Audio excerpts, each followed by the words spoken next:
Hello, everyone. This is the teaser for this coming weekend, July 26th.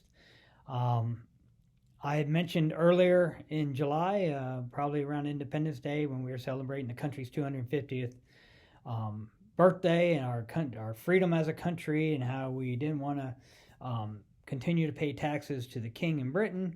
And I talked about freedom, and I said I'll be talking about it a little bit more later in the month. Well, that is this Sunday. The title of my sermon is Free or Slave. And we're going to be looking at Galatians chapter 5, verses 13 through 15. Galatians chapter 5, verses 13 through 15. And you'll see this is Paul writing a letter written to the Galatian churches. And what I want you to do on this teaser is, it talks about the word freedom and free. So I want you to get an understanding what it's talking about there. And this actually is referring to one of the lessons Jesus taught in the New Testament, when he kind of abolished the Old Testament laws and kind of simplified it for everyone in the New Testament. So understanding which of how Jesus simplified that, and kind of how this passage follows along.